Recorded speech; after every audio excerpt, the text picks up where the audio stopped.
gospel, light of the temple. Sword swing, killer live from the ghetto. The hood messenger, let them know hell's close. Blackberry on the devil in a black cloak. Yo, what is up? Welcome to the Street Gospel Podcast. I'm your host, Dave One, and this is episode number... Yo, Cam, what episode is this? 66. If you caught episode 65, it was with my friend, Paulie from Paulie's Project.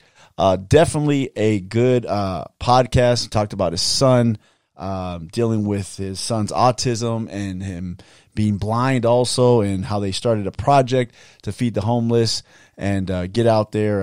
Paulie's got a lot of good projects coming up, so make sure you go and follow him. Definitely, Paulie's Project. So check that out. Yeah, man. So this is the thing here. Subscribers. Look, I was talking to somebody the other day at my church, and she's been a big follower. Christina, I'm not going to put you on blast. Her whole family follows us. So I told Christina, are you subscribed to the podcast? She goes, what do you mean? I was like, what? So long-time listeners, long-time followers, they didn't even know how to subscribe, Cam. So if you don't know how to subscribe, I've been putting it on the stories, right? If you watch us on YouTube, there's a little subscribe button on our page. Just press subscribe. It helps us out a lot. If you follow us on Spotify, Apple Podcasts, Google Podcasts, wherever you follow us, there's a little subscribe button on the main page of our podcast. Follow that, subscribe. And then if you like it, like always, please share. If you hear something you like, you want to share it, shout us out, put us on your story, put us on your Instagram, send it to somebody that you think would benefit from the podcast.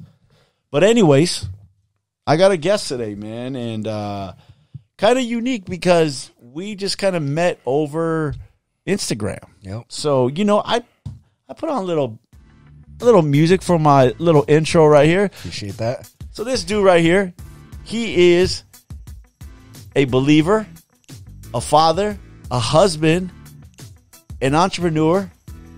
He's a fitness coach, getting into the life coach, right? Yes, sir. Everything. I mean, man. just about everything, bro. Yep. He's telling me he's getting in the bodybuilding world a little bit more deeper. But I love this dude. I mean, I thought he had a positive message, so I reached out to him. And without no hesitation, he said he'd come through. He is the owner of Warpath Fitness. And he got a lot going on for himself right now. So yes, I want to sir. welcome to the Street Gospel Podcast, Mr. Richard Macias. Thank you, brother. Appreciate it, man. What's up, brother? Not much, man. Just staying blessed, bro. Can't complain. Is that right? Yeah.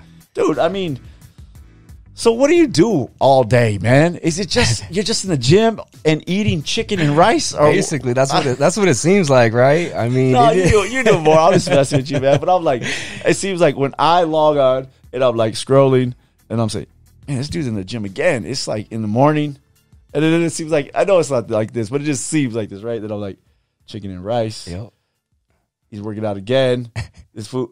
What the heck? I was like, man, this dude, what is he eating or he's working out? What's up, man? Honestly, man, the food thing, it's a full-time job, dude. 2 to 3 hours every single on the dot, just sticking with that nutrition. And I got goals, you know what I mean? So I got to do what I got to do. So, yeah, I mean, I'm in the kitchen, always preparing my meals, trying to stay on top of the nutrition part because that's most of it right there.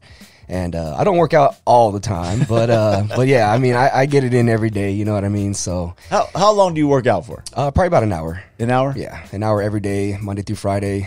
Saturdays maybe, get something in, but I always take Sunday off. I do see you a lot with your family. Mm-hmm. So you're with your family. I know your kids play sports. Mm-hmm. So you ain't gotta fool me because that takes up a lot of time. Oh my God, yeah. I mean, kids suck. Yeah.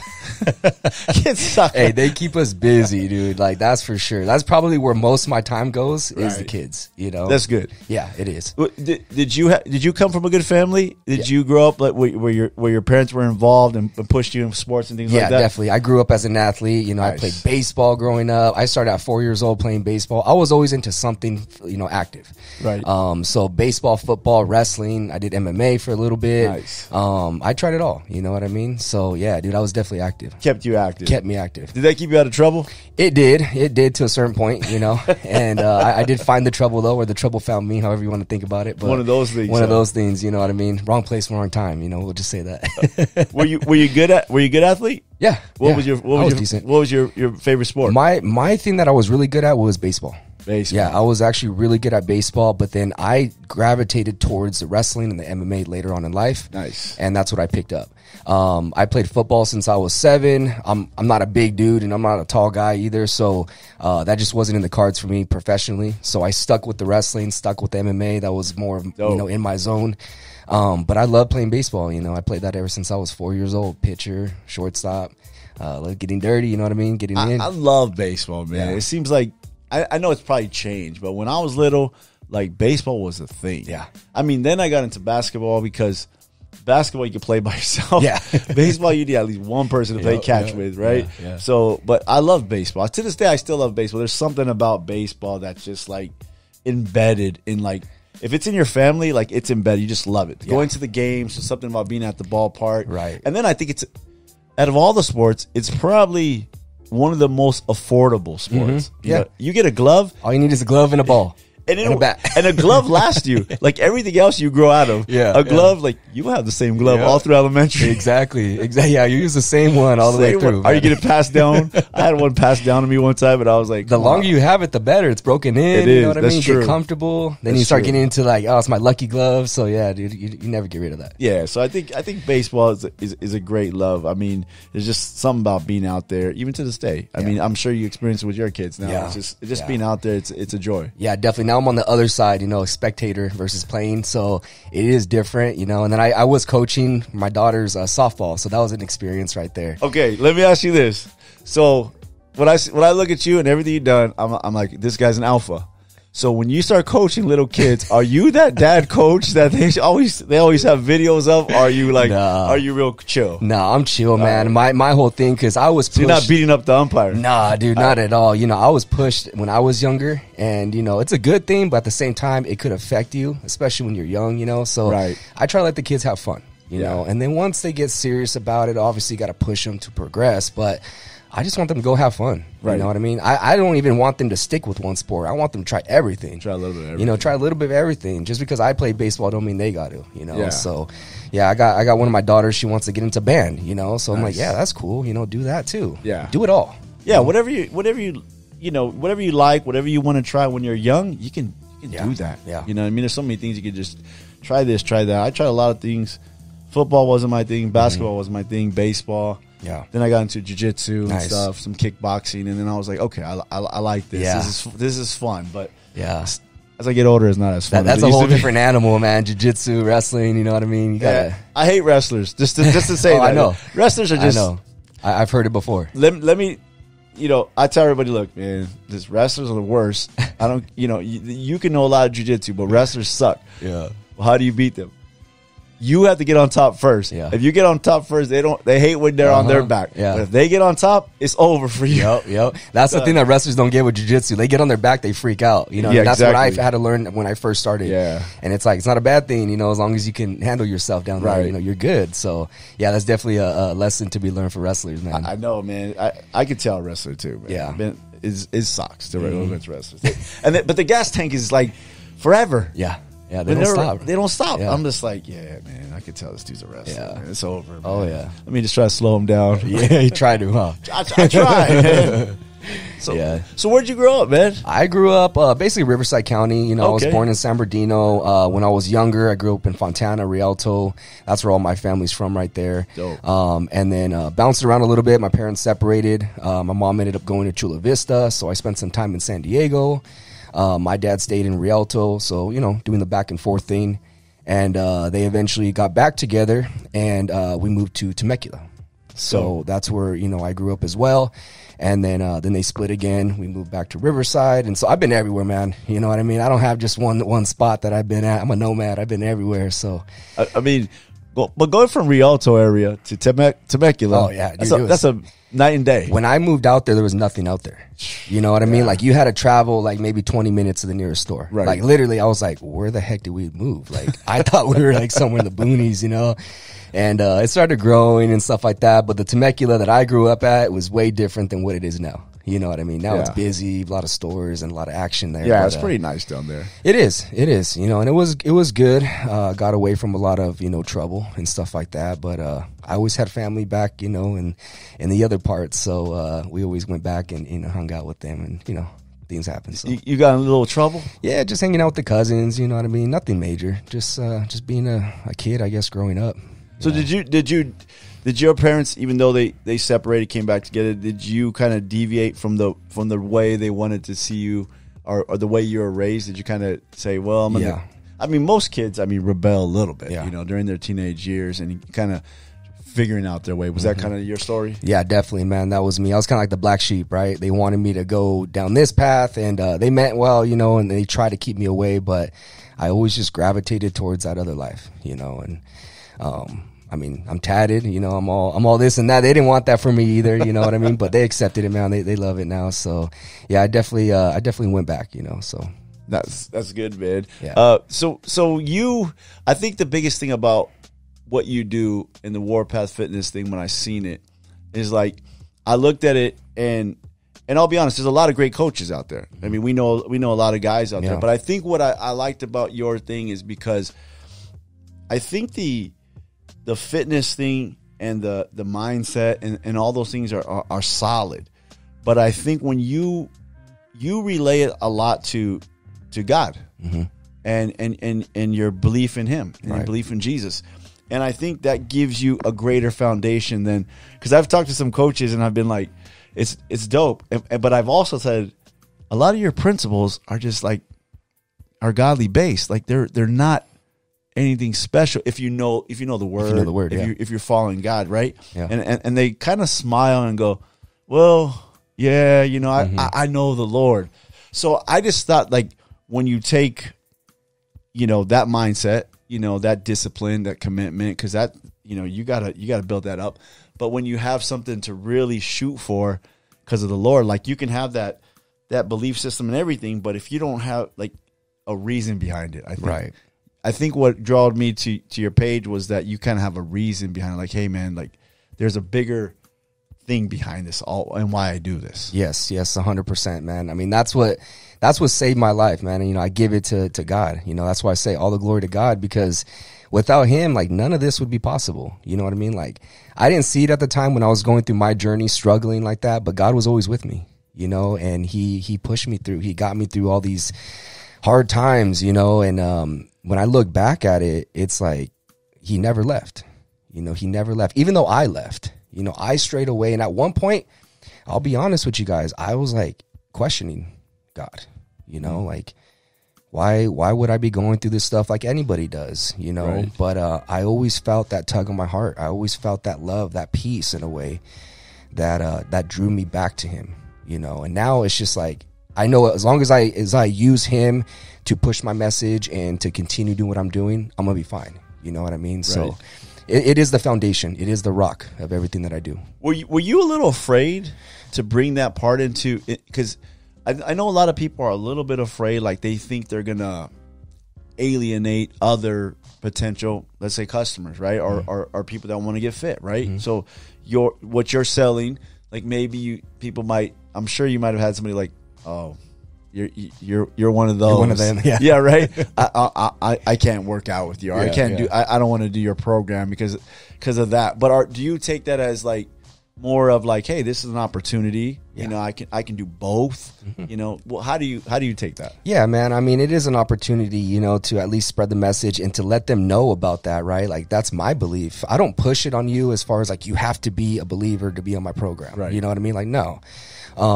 But I do use it because, like you said, a lot of the foundations that I teach and the mindset part, the discipline, the sacrifice, that's what God speaks about. Right. Suffering. It's suffering. Yeah. You know what I mean? It's all going through trials. Like, I mean, Jesus was tested, right? He didn't eat for 40 days, 40 nights. He went on long treks and had to rely on a higher power. to get through that, right? Right. And he was tested along the way, you know, and that's exactly what we're doing. You know, when we're in a calorie deficit, what are we doing? We're in a way fasting. Suffering. Yeah, exactly. We're suffering, right? Right. So, you know, the religions, a lot of them, they fasted, right? To get closer, to get that connection to God. Yeah. You know, Jesus walked everywhere, right? He didn't go in a chariot. He didn't do all this stuff. He walked on foot. He was exercising. He was pushing his limits for a purpose, though. Yeah. That's what we're doing here as well. And then what was he doing? He was spreading a message of positivity, of hope, right, and giving everybody else that. That's exactly what we're doing here, you know? So I just use it as a way and an opportunity to let them know that you're not alone. You know what I mean? Like, everybody's going through this stuff. Yeah. You know, we're all the same. We all struggle with the same issues. Just yours might be different than somebody else's. You know, like my thing was drinking. That was my big vice. That's what held me back from a lot of stuff. You're a drinker? I was a drinker, big time, man, at a young age too. You know, and I was like the closet drinker at first. You know, I was drinking at I remember 5 years old, drinking beers. Man. You know, just taking them from the refrigerator or sipping on my dad's, leftovers, like all kids probably do, but I liked the feeling. And I remember at a very young age, I was like, there's something about this that I like. Wow. And that's what got me, I think, that addictiveness, behavior when it came to alcohol. Man. So as a fitness guy, how do you parlay that into the belief? Because I this is the way I think. Maybe you think different, but when I see a guy that's fit, whether he's humble or whether he's, one of these braggadocious guys, you know what I mean? Whatever. Yeah. Boastful guys, prideful guy, right? I always think that guy's disciplined. Yeah. You have to have some sort of commitment, have some sort of discipline. Definitely. For whatever reason. But I think when it comes to Christian guys, for some reason, they don't think they have to be fit. Mm-hmm. They think that, I'm just a believer. God loves me. I'm going to heaven. Why do I need to be fit? And I always looked at that, especially when they're the pastor, right? Yeah. And I always go, dude, it sets an. If I'm wrong, I'm wrong. But it sets an example. Would you agree? It sets 100%. An example. When I see the pastor that's fit, my pastor's fit. So I'm like, he's not like this ultra put it out there guy. But the dude is fit, and I'm like, I got respect for Pastor Adam, because the dude, he puts in the work. He looks good. Yep, I'm like, man, he's my age, so we get up there. There you go. So I'm like, this guy's good. But there is some pastors, and I'm not trying to put no pastors on blast, but I'm thinking man, dude, you're setting the tone. Mm-hmm. So what does that mean to you, when you see that, bro? No, 100%, you're right. You know what I mean? You got to be spiritually fit, but you also got to be physically fit, right? I always say this, how can you take care of other people, right? That's what we're here to do. We're here to serve. We're men of service, right? But if you're not in the best health, or you can't serve people because of how you look or how you feel, that's going to really put a hindrance on what you can do, how far you can go. My pastor's fit too, so that does set a tone. Like you said, you look at him and it's okay, that's what I want to be like. I want to be a man of God. I want to respect my wife, respect my children, but also respect myself. And I think that goes a long way, because your body is from God, right? You get one body that God gave you. Why are you disrespecting it by looking that way? And it does kind of set that message of okay, you got all this going on, but what about your body, man? You know what I mean? That's the first thing that people see, Right. And I've been on that other side. I've been fat. Me I've been too. 260 pounds. Been big too, man. And so it sucks. It does suck. But I didn't feel good, right? No, not at all. So I always say if you feel good about yourself, you're better for everybody, right? Yes. And if you don't have nothing, you always can get fit, right? Because there's always something you can do to get fit, and you don't need 100%. equipment, you don't need the gym, you can get fit. Mm-hmm. So I say, if you can feel good about yourself, the first thing you do is just get in shape, and then you'll kind of hold your head a little bit higher, right? And you'll feel good. Mm-hmm. And then the tone you set for other people, they listen to people that are in shape, right? And they're like, well, what could I say? This is the proof right here. This dude's committed, he's disciplined. Yep. And then, like you said, in order to serve, you will serve better if you have more energy, if you feel good, right? If you don't have no energy, then you're not going to, church has something going on, you're not going to want to go. Yeah. Because you ate like crap last night, or you feel like crap today. Yeah. And then you're going to be like, I I mean, that is a sin, right? Gluttony, like if you overdo something, like that's a sin. And that's what a lot of people do with the food thing. But it's food, so they don't think it's a bad thing. Right. It's like, well, it's just food. You know what I mean? But no, you could overdo it. It doesn't matter what it is. Like I said, we all struggle with different things. Mine was alcohol. Yours might be food. Right. And that's going to hold you back from becoming that best version that God intended you to be. Like, I don't believe God made us to just be average people to get by. You know what I mean? He put something in our heart. He put something in us in order to thrive and to show other people, to bring them closer to him. Right. And that's what it's all about. But yeah, if you come out and you're trying to tell kids or tell people, you know, you need to do this, you need to do that, and they look at you and they're like, well, why aren't you doing it? Right. Now you kind of have another issue. You're being a hypocrite, which is another issue when it comes to that. Right. So yeah, definitely. I agree. I think, like you said, we should be better. Right. We should be above average, especially if we're Christian men. Yeah. You know, Christian men and women. Right. We should be, hey, I'm going to put a little bit more effort into it. Yeah, there's other things. I know people bring up, you know, vanity, and you're just worried about how you look. And to me, I just feel better. Yeah. You know, even my son, you know, this dude started hitting the gym, and I was like, dude, you hit the gym, you're going to feel better. Yeah. Now it's automatic for him. He just goes, and then he's, you know, he started walking around the house with his shirt off now. You know what I mean? I'm like, easy. He's like, he's gonna stop recording. But to me, it was like a small thing that he learned on it, and I was just like, I didn't push him. I wasn't getting on his case like that. I was like, just go, just go, just keep going, just keep going. Now he's like, I'm like, where are you going? Oh, I'm going to the gym. Yeah. You just got home from work. I know. I'm just gonna change. I'm gonna go to the gym. I'm like. That's it right there, man. But you feel better about yourself. You do. Once you feel better about yourself, then you're able to be a better person to 100%. everybody. Yeah, yeah. I mean, just your vibe is different. You know what I mean? It's different. It's different. And then I tell dudes, and this is taboo in the church, right? I want to look good for my wife. Yeah. I don't want my wife to look good for me. I don't see a problem with that. Okay. You know? Okay, right? Yeah, yeah. No, you're supposed to. You know what I mean? If she's gonna lust after anybody, she might as well lust after me. Exactly. 100%. Like, if that ain't a rule in your home, like, what's wrong? And people look at me weird when I say that, and I was like, yeah, I'm gonna look good. I want her to look good for me. Well, nah, bro, that's not it. And I'm like, what do you mean that's not it? Yeah. And so I always catch dudes because I'll tell them, hey man, like when you were trying to win her over, did you look like that? Nah, you were looking fly. Nah, you put cologne on, took a shower, you did everything. You were looking fly, right? Haircut, you were looking good, right? Car was washed, and everything. I was like, and how did you meet her? Well, she was looking, and people get mad, especially women get mad because they're like, well, I'm not skinny. I'm not this. I said, just look good. Yes. How did he meet you? Right.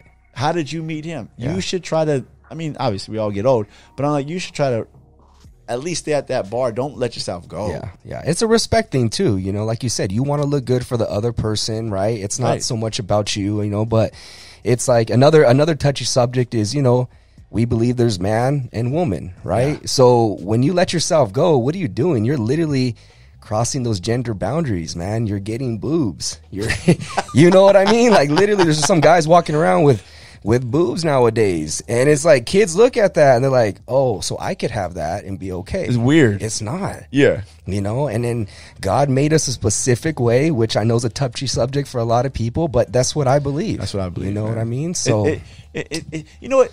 It's not a touchy subject, bro. Right? To the rest of the world, you know what I mean? It's a lot of the world, but I think deep down inside, everybody knows. It's.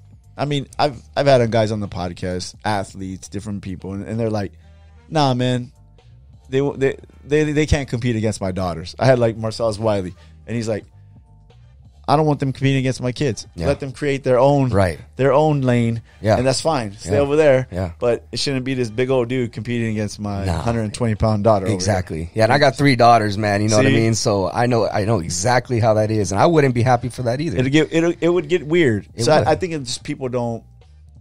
I think that's the problem. We don't like to talk about the hard things. We don't like to be. It's those hard truths that people avoid. Yeah. You know what I mean? That's what makes it difficult. The hard part is men avoid them, though. Yeah. You know what I mean? We don't speak up. And like a guy like you, of course you're going to speak up. Yeah. You have 3 daughters. You have a wife. Right. You know what I mean? You're going to say something. Right. Me too. I have a daughter. You know, I'm thinking like, hey, man, this is not cool. But I think a lot of people get weirded out. But I think there's still a lot of good men out there that speak up, that talk, and say, hey, man, listen, we don't hate you, but y'all create your own thing over here. Exactly. You know, we accept everybody in a way, but at the same time, like, I don't want another man walking into a restroom where my daughters are at. You know what I mean? I mean, that's just I don't agree with that. You know, dangerous, man. Yeah. So, how did you come to the Lord, man?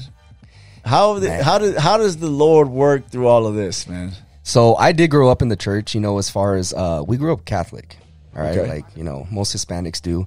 And so we're going to a Catholic church, and, you know, I made my first communion, and I did the whole school stuff. And you were all in the catechism and all that, I was in bro? catechism, bro, going to classes, you know, got all dressed up for my communion and all that.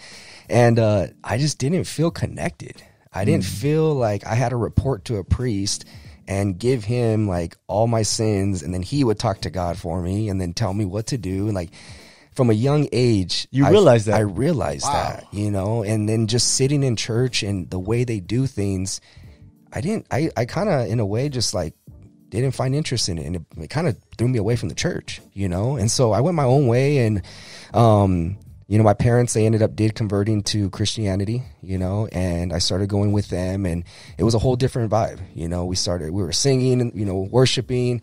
It was cool. You know, I like the drums and all that. So that intrigued me. And I started feeling it more. You know, something was different about it. I felt connected to God, you know, and then what they said and stuff. So, make a long story short, I was in it for a little bit, but then my parents did split up. So obviously the whole family thing changed. We didn't go to church together. I ventured off. I was doing my thing, getting into trouble, drinking, you know, doing drugs, doing all kinds of stuff, and kind of finding myself, you know. But like I said, I always felt God tugging on me. I always felt that. And I just kind of pushed it aside, like, whatever, you know what I mean? It's just, you know, whatever I'm thinking. And until eventually it got so bad where my drinking got a hold of me, and I ended up losing my wife and kids, you know, and from my drinking. So at that point, I was 260 pounds. I was drinking every single day. I was like a functioning alcoholic. I had a job, but after every job, I'd come home, kick my feet up, grab a drink, you know, and that was it. I would drink until I got blacked out. I would drink until I couldn't remember nothing, and I just wasn't happy with myself. You know, that's what it boiled down to. I wasn't happy with myself. What do you think the unhappiness came from? Or what was it? Did you identify that? Yeah. I mean, now I can identify it. I wasn't happy with the person I became. You know, I was an athlete growing up. I had, you know, I was doing stuff with my life. I had a purpose, and I felt like I lost that purpose. I became a father, and then I didn't know how to become a father. I didn't know what to do. I was a father at 21 years old. So I was still growing up, trying to figure my life out. And then I got to take care of my daughter now, take care of my wife now. And it just, all these things kind of piled together. And I relied on myself. I didn't rely on God. If I relied on God, I would have been able to actually, you know, figure out a way and had somebody, to get through that. But I think that's a big problem with men, right? They hit either a stumbling block or a roadblock, or they different lack things, right? Or they lose their purpose, right? They think their life, maybe you thought baseball or college or successful businessman or whatever it may be, you hit a stumbling block or a roadblock, and you're just like, and then 3 years, 4 years later, you're like, what happened? Yeah, that was me. And then you don't know how to get back on track. Yeah, that was me. And I was just trying to find myself. My parents were split up, so my identity with them was gone, you know, in a way. And so I was just lost, man. I was just really lost, became a dad at a young age. I was stressing about money. I was stressing about, you know, how I would find things, man. I started, you know, I was selling drugs. I was doing the whole thing. And my thought of it was like, I'm just trying to survive. I'm just trying to provide. But it wasn't the right way, obviously, right? So long story short, you know, I was 260 pounds. By this time, I had, you know, 3 kids. And I wasn't happy with myself and who I was as a person. And I was turning into this man that I didn't want to be. And I was taking it out the wrong way. I was drinking. I was trying to hide the pain, you know. And that's when I had to really look at myself in the mirror and just give that hard truth. Is this who you want to be? Is this the type of man you're going to be for the rest of your life? Is this who you want your kids to grow up to know you as? Is this the man, the husband that you want your daughters to marry? How about your son? Wow. Do you want him to grow up to be like you? And that I didn't.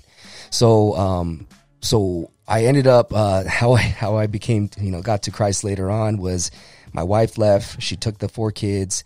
My daughter's blanket was sitting right there on the floor. They were in a rush. You know, I was at work. They left during this time, and she didn't have her blanket, man. And that tore me up right there because this blanket was everything to her. You know, she fell asleep with it, all that stuff. And it just like hit me. Like, my daughter does not have her blanket because of me, because of my decisions that I was making, the person that I am. They felt like they had to leave and get out of this position. And that was the best thing my wife could have done for me at that time. I didn't know it. I thought my life was over, you know, because like I said, everything was stripped away. So my whole purpose was gone again, even more so. Yeah. You know, the only thing I had holding on to was I was a dad. I was a husband, right? And now that's gone.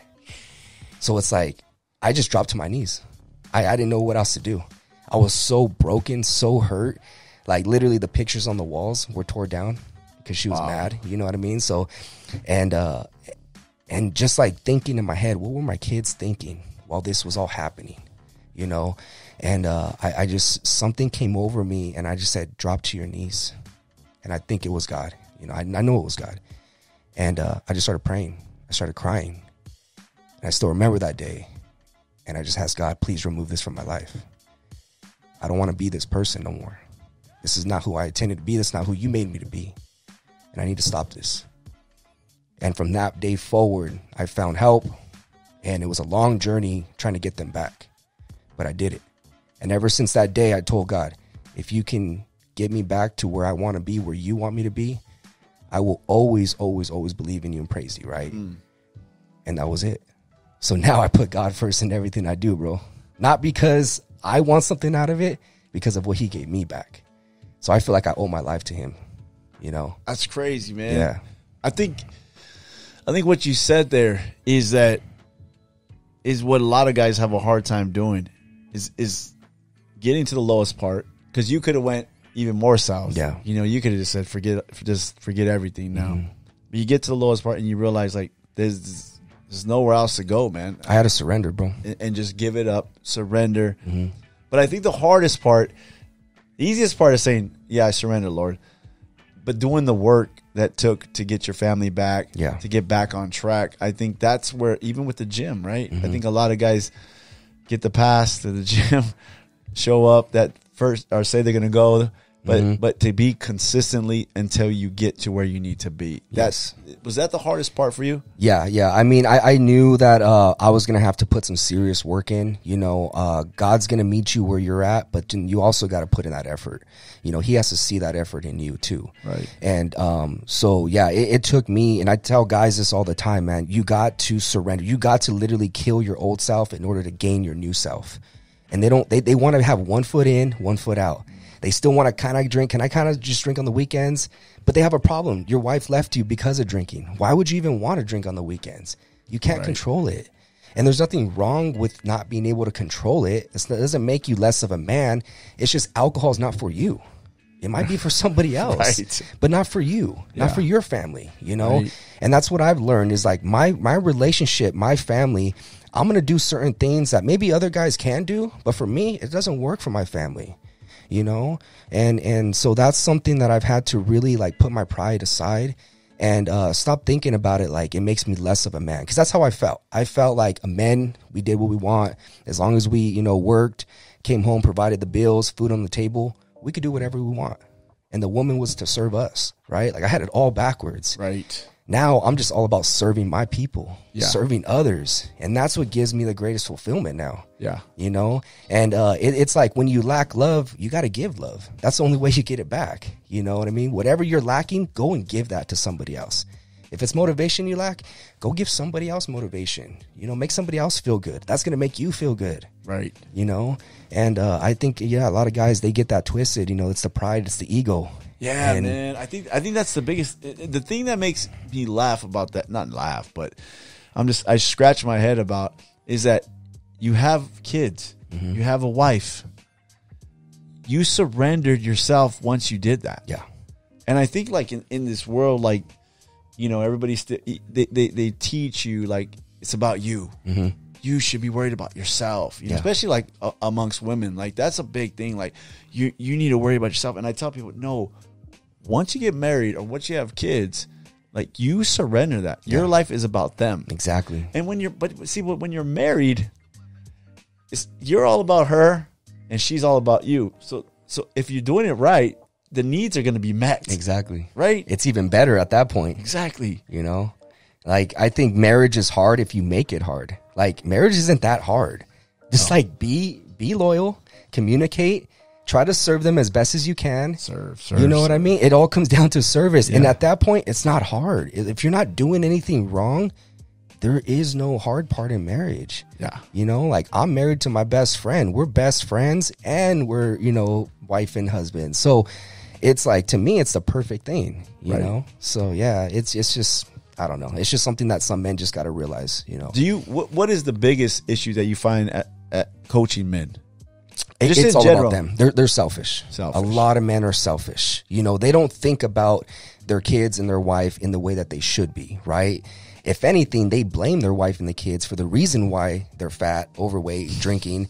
It's like, well, I have, you know, kids, I got this, I got that, so I can't work out. I got the dad bod because I'm a dad. Yeah, exactly. I got to have the bod to match, right? It's like, no, dude, like, your health belongs to them. Right. If your health declines and you're in the hospital, or God forbid you die, what's going to happen? You're leaving all the responsibility on your wife, on your kids. How many times have we seen that, bro? Oh, hundreds, bro. Yeah, I mean, it's like you go to like funerals, especially in the neighborhood, right? Mm-hmm. And you're like, guy drank, didn't leave his family with nothing. There's like 5 kids, you know. It's just, and they're drinking at the funeral, all the friends and stuff. You know what I mean? Pouring beer on the floor. It's like he just died because of drinking, dude. It doesn't make sense to me, man. And I'm like, you stay healthy for as long as you can, because you're the provider, you're the protector, right? You're the one that's supposed to be looking out for them. But if you get sick because you're not taking care of yourself, granted, you know, hey, I know there's people out there that get sick. They don't know they're sick. They don't know they have a disease or some hereditary thing. I get that. But if you could prevent sickness any way possible, then why not? Exactly. I mean, especially we kind of learned that during the pandemic. Yeah. Like, bro, who was getting more sick than anybody? The people that weren't taking care of themselves. Exactly. Yeah.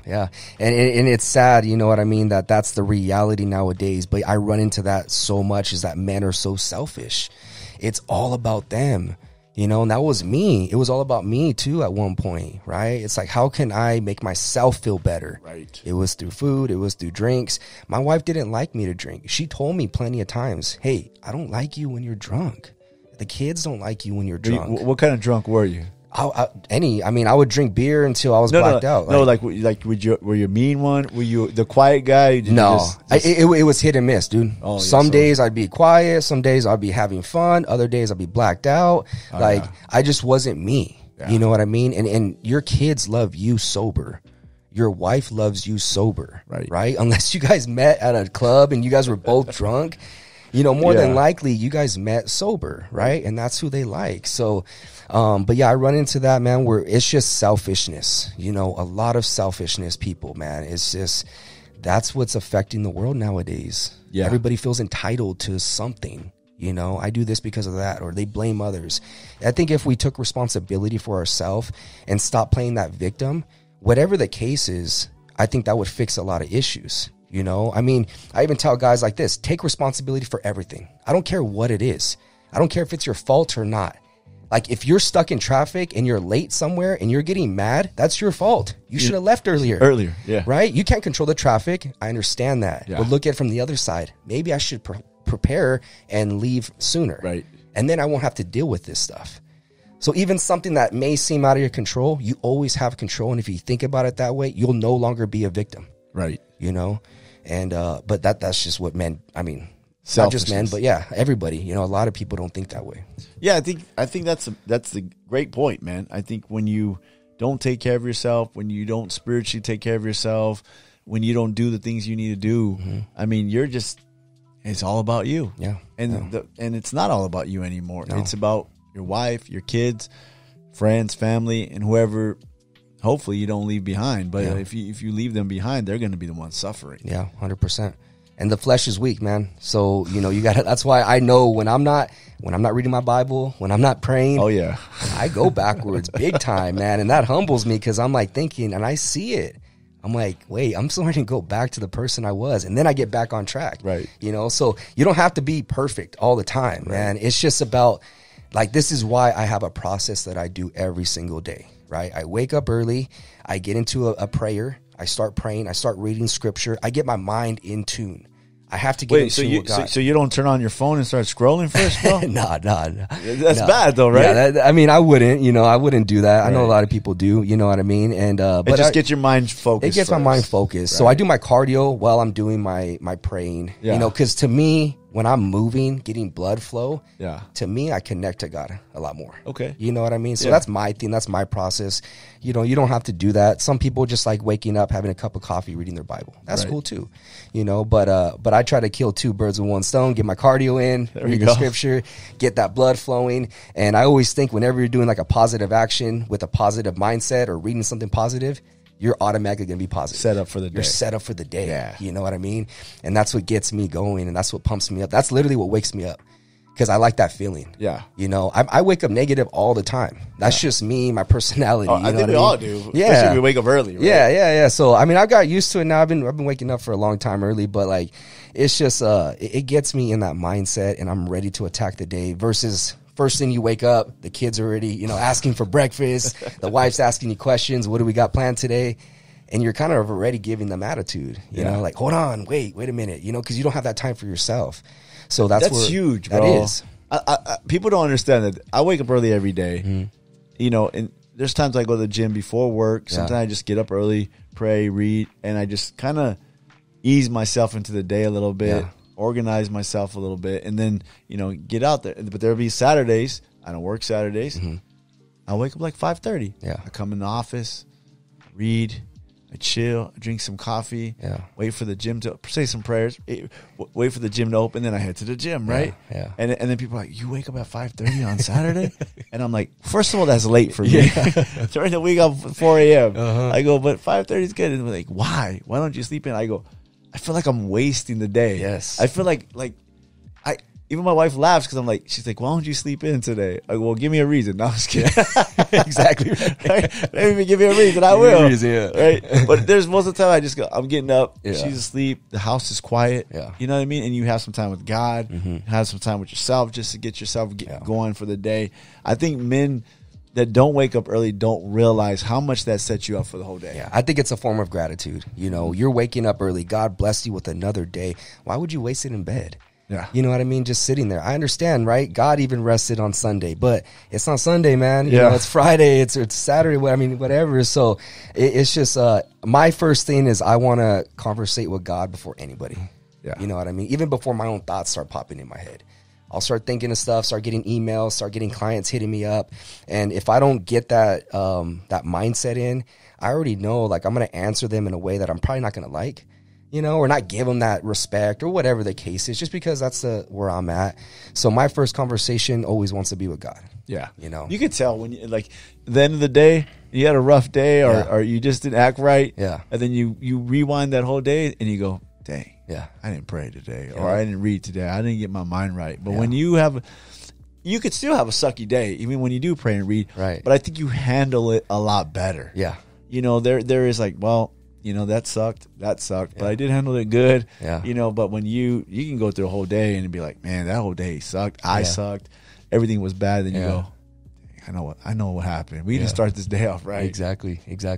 Yeah, even those tough times, those tough days, man, I still try to praise God in those days too, you know, because I think it's progress no matter what. You know, as long as you have God, you put God first, even if you have a bad day, you learn from that day. Yeah. Now you appreciate those good days. You know, so it's a different mindset when you just put God first. Yeah. Suffering, man. Yeah, I think being a servant, suffering. Mm-hmm. How much does that play a role in your life, man? I make it a point to suffer. You know what I mean? I like pushing my body to the limits. I like my coach, shout out to Al Train. He's my coach. You know, he pushes me to that limit. I saw Al Train. That dude's a big dude. Yeah. He's a beast. You know what I mean? And he has a lot of wisdom, you know, and he gives me a lot of knowledge, just sets me up too. So I think that's important to have mentors in your life that are believers in Christ too. You know, he's a believer and we just vibe, we connect, we put in work. I think we push each other. Real quick, that's important, man. Mm-hmm. So you're a coach. Mm-hmm. but you have a coach. Yes. Right? Professional athletes have coaches. Yeah. Right?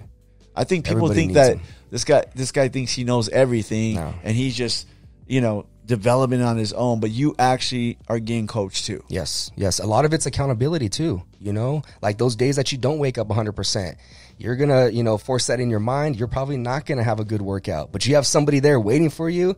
He's going to push you. Like, you're going to get a good workout no matter how you feel. So it's about accountability. That's a big part biblical. of it. It is. Being you accountable. Exactly. You know what I mean? God didn't walk alone, man. Jesus didn't walk alone. He walked with other, 12 other men, and they kept him accountable. And I'm sure they kept him being a better person too. So that's a big thing right there. I think everybody needs a mentor or coach, but the right one that's going to lead you in the right direction, because there is a lot of people out there that just want it for the money, or they're not going to lead you in that right direction. So back to like all the coaches out there, there's a lot of great coaches, but which one are you going to resonate with? Which one are you going to find the most value with? Right. That's the coach you should probably go with, So I had big jiu-jitsu guy here, Steven Martinez.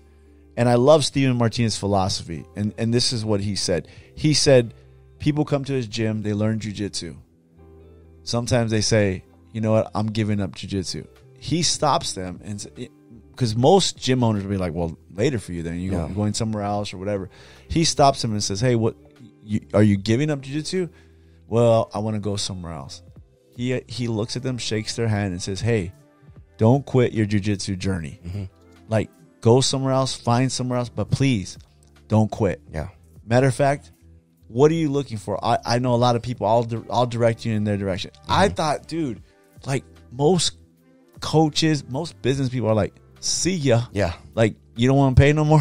Yeah. I'm not helping you. I'm out But of I here. thought, he's like, for what? Yeah. He goes, they're going to go somewhere else anyways. I Yeah. might as well leave a great impression with them. Hey, if Right. it didn't work out here, I understand. I wasn't your style.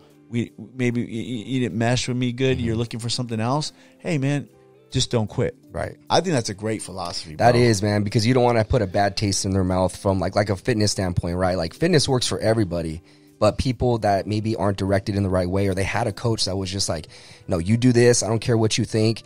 You put a bad taste of fitness. Now they're like, fitness isn't for me. I never want to be healthy again. So what are you doing? You're actually doing them a disservice at that point. Now they don't believe fitness is for them, which is a lie.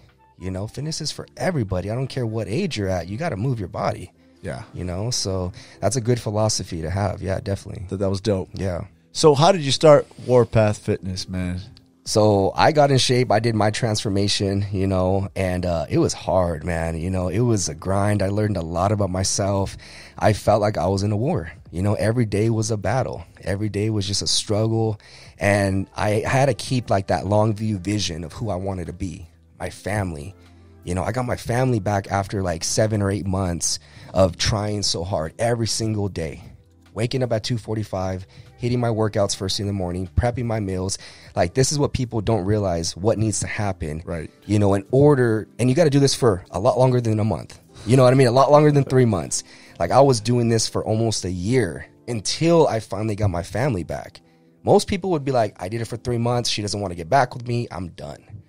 That's the wrong mindset. Because you were a jerk for years, and you expect you're going to get her back in 3 months. Yeah, people gain like 100 pounds, and they want to lose it in 3 months. And if they don't get results, like, I'm done with this. It didn't take you 3 months to gain all that weight. It probably took you 6 years, 7 years of not being consistent. So you think that by being consistent a couple months, it's going to work? No. Yeah. So I tell people this: don't even focus on like the end result so much. Focus on the journey. Like, who are you becoming every single day by doing the hard stuff, by suffering, right? We keep going back to that. So the more you can suffer, the better off you're going to be. The better results you get. The better your results you're going to get. Those who can suffer the most are going to, there's like a quote or whatever. Those that bleed in practice will, bleed less in war, or something like that. Right. And I believe that, you put in the time, the effort every single day.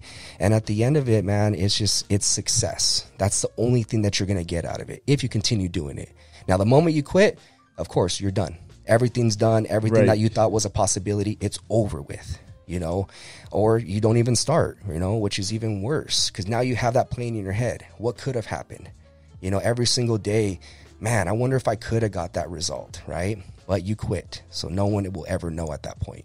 So Warpath just became this thing, man. I felt like I was on a warpath, literally, you know, and I was turning into this person, a different individual. I didn't like Richard because Richard was a drunk. Richard was, you know, not disciplined. He was fat. He was this, he was that. I had to kind of force myself into like this alter ego guy and be like, all right, well, when Richard doesn't want to work out, Warpath's taking over. You know, that's it. You know what I mean? So dope. It psyched me out. Yeah. And I was like, all right, it's time for Warpath to come out. Let's do this. You know, like it's kind of like I'm weak, but Warpath isn't. Warpath doesn't have excuses, you know? So I just turned into like this different individual. My mindset was different.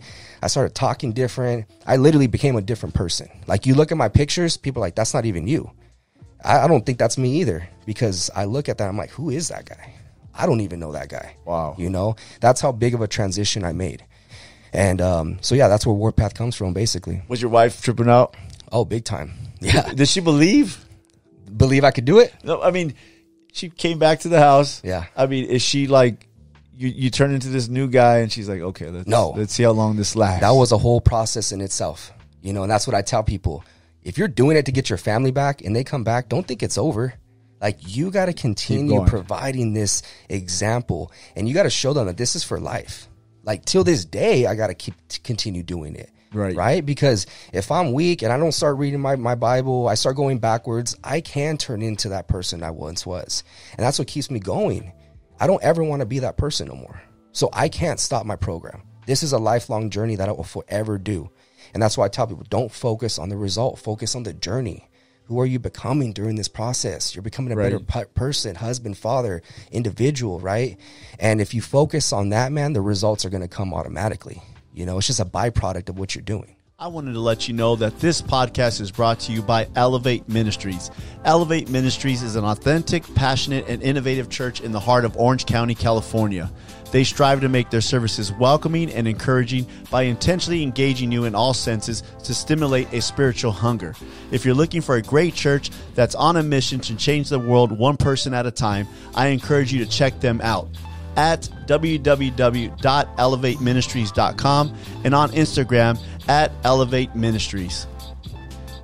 So do you start with the program? Like, everybody needs a program, right? And then it just becomes a lifestyle. Yeah. I think like the program comes and, you know, I'm sure you give people a program. Hey, man, you need to do this to start off right here. Yeah. And then after a while, it just becomes their lifestyle. Now, how long do you think that takes somebody consistently running that program? Yeah. And then it just becomes part of their life. That's it. Yeah. So I explain to people, we're not only forming new habits, we're getting rid of old habits too. So there is going to be that transition phase. You know, I say at least 3 months of continuously every single day. 12 weeks. At least, minimum. You know what I mean? Just to kind of see, because you got to remove habits. You're probably going to fall back. You're going to have stumbles. And, you know, I'm helping them. I'm guiding them through that. But I tell them, just follow these steps that you have to do and do it every day. Like, have it be non-negotiable. This is what I'm doing every single day. And as long as I do this, then I will be okay. Like, having that peace of mind, right? And so like, it all starts off with discipline, you know, waking up early, having that gratitude, right? Eating your meals, hitting your workout. Start with those 3 things. Wake up early, hit your meals, do a workout. Yeah. You know, now add in something else. Once you've mastered one, start adding other stuff. By the time you know it, you look back after 6 months, it's like, man, I just mastered all this stuff. I just leveled up from this person to this person, which is a completely different person, right? Right. And it's the mindset shift that changes. Yeah. Like, that's the actual transformation. Once that changes, your body just follows that. It follows, right? It follows automatically. It's telling you to, hey, you didn't go to the gym, hurry up. Yeah. That thing pops in your head now. You know, it's like brushing your teeth. It's like, man, I didn't brush my teeth today. I'm something's missing, you know what I mean? So that's where I try to lead guys too, is just like, yes, do this stuff every single day, and you will eventually, as long as you don't quit, it will work out for you, you know? Okay, is there steps, right? Because guys will ask, hey, man, like, what do I need to do to get in shape, right? I'm sure they ask y'all, or what do I need to do? And they might be big. They might be really out of shape. Yeah. And then they get fired up and they said, they go from, you know, eating Twinkies today to, I woke up at 4 a.m. and you know, I'm eating, you know, oats or whatever, you know what I mean? I'm doing this, I'm doing that. Do you think guys need to take baby steps first and like kind of work their way there? Or do they just need a complete change and then they got to, from one day to the next, and they got to keep it going? Or is it baby steps? I say go all in, man. All in? I say go all in. Okay. Yeah. I mean, why take baby steps? Like, I tell people, envision the person that you want to become and then just be in alignment with that person. So if the person that you want to become is in shape, he's a good husband, good father, then be in alignment every single day with that person. So you have to already envision who you want to be, right? That's the main thing. Who do you want to be? What does this person do every day? How does he talk? How does he walk? Like, literally get down to the details. What kind of car does he drive? What kind of money does he make? Like, everything. Now you just got to work backwards from there. Just do the steps that will add up to that person. Got it. So it might look for you baby steps, right? Like, let's say a guy comes to me, he's 400 pounds. Well, he's obviously not going to be able to do a push-up probably. You know, he's probably not going to be able to automatically change his diet 100%. You know, go to 1,500 calories a day. Yeah, exactly. You know, you don't want to mess people's metabolisms up. There's a way to do it. So there is a science to it. There is a process. But at the same time, the mentality has to be, I'm all in. You know, and as long as the mentality's all in, then the baby steps are going to work themselves out. You know, it's just doing the steps every day. So that's why it's custom. It's a custom program. Your program's going to be different than somebody else's program. You know, because you're starting off at a different position. People have different schedules. You know, I work with truckers a lot. They're on the road 12 hours a day, you know, so their program's going to be a little bit different than a construction worker who's always moving. Right. One person's sitting, one person's moving, right? So calories will be different, workouts will be different. So, yeah, it depends on the individual, but I think the mindset, you have to be all in. Have to. Right. Yeah. What separates Warpath Fitness from other guys? I got compassion for people because I've been there. You know, I've been 260 pounds. I've been that alcoholic. I've been that down, depressed individual who lost everything and had to get it back. I haven't always been in shape, right? So when people come to me with all these problems, I'm like, bro, I get you. I know how that feels. Relatability. I'm relating to you. Yeah. You know what I mean? But I'm also on the other side of it now. I've done it. I know how to get past everything that you're going through. Let me be your light, because right now you're in the dark hole. Some guys come to me crying, bro, I don't know if I could change. I don't know if it's possible for me. Like, bro, use me as your strength because I've done it for you. So, you know, that's what Jesus did, right? He died on the cross for us. Right. To show us what kind of life we can have, right? And how we should live our life. Well, I'm doing that, but on a lower level for people that need that hope as well. You know, so I think that's what separates me. And then also, like you said, I'm a Christian man that has my belief, has my faith set in stone. And that, I think, is a huge factor right there. Yeah, I think that's big. To me, that was pretty big when I saw that, because I was like, I noticed that a lot of with a lot of coaches. I was like, man, these principles and these things are not rocket science to true men of God. Like like my pops be up early praying and reading every day and consistently working and doing. You know what I mean? So I'm like, it's there. It's supposed to be there. Yeah. You know, and for some reason, when it comes to, you know, physical stuff in the church and things like that, it's not there. Like, stops at the physical part. Well, brother. Mm-hmm. Yeah. I'm like, I'll read and I'll do all this, but the physical, I ain't doing that. You know, that's. Is it ever too late to start, man? No, man. What's your oldest client? He's probably like 55, 60. Okay. You know, and he has issues. He got injuries and stuff like that. And there's always something you can do. Right. I tell people all the time. Modify stuff, yes, right? Even if I had a guy who had a broken spine at one point.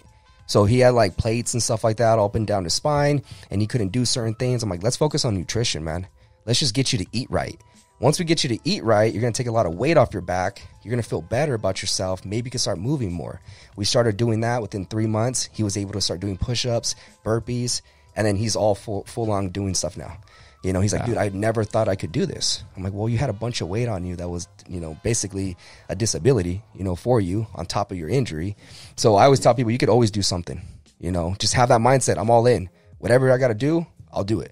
Right. You know, and as long as you're there, I could help you, you know, but you got to be coachable. You got to be willing. You got to surrender. A lot of dudes don't want to surrender, man. They don't. So you mentioned nutrition. Biggest thing? Biggest thing. Yeah. By far. Yeah. Is there a magic trick, a special formula, this hidden thing that Warpath does, or is it just it's already been proven in science? Stuff. It's simple stuff. Yeah, it's numbers, man. Numbers. I just teach people how to track their food You know, portion sizes, portion control, flexibility when it comes to that. That way it's sustainable for them. A lot of people try, you know, these like keto diets, fasting, stuff like that. You know, there's a certain time and place for that, you know, for people that are maybe, you know, diabetic or whatnot, can't have a lot of carbs. But for the most part, you know, I try to make it a lifestyle change for them. So the more flexible it is, the better off. And that's where I find macros come into play. So as long as you know how much protein, fats, and carbs you need to eat and how much calories, you can eat according to that, you know, and just fill in those foods. And if you hit those numbers, you're going to get results. Because I see you still eat tacos. Oh, yeah. Right? I still Tortillas. I have In-N-Out, you know what I mean? I still have a bunch of stuff. Now, there's a time and place for that, right? Like, Right. you have to get to a certain position. You have to sacrifice a little bit, get the results, and then you can start having that.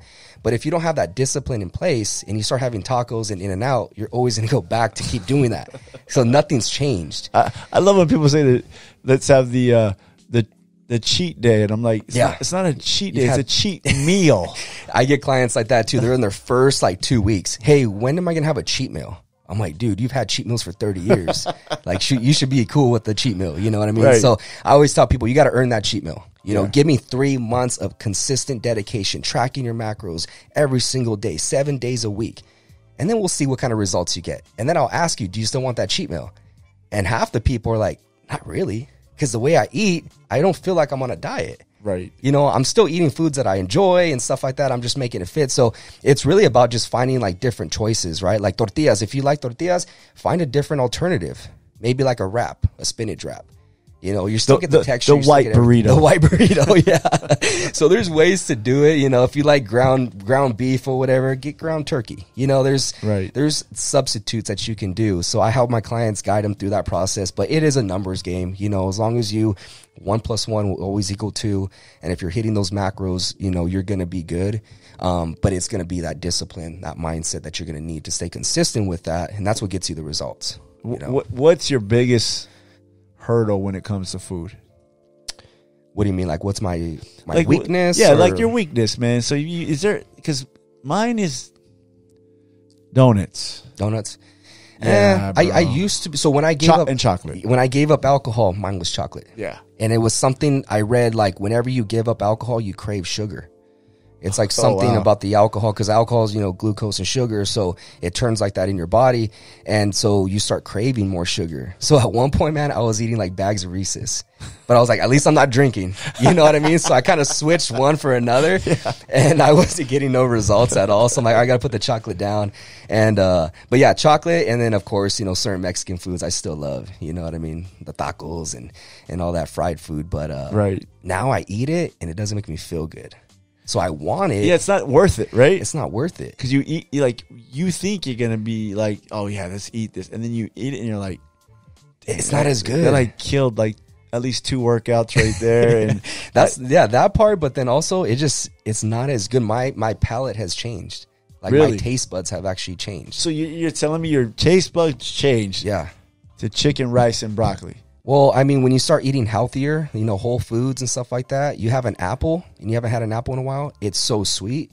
It's like candy, you know? So it's like a better alternative. And then you have the candy and it's like, you could tell it's fake because you've been eating these whole nutritional foods for so long that you eat that candy and it's like, it's not even that good to me no more.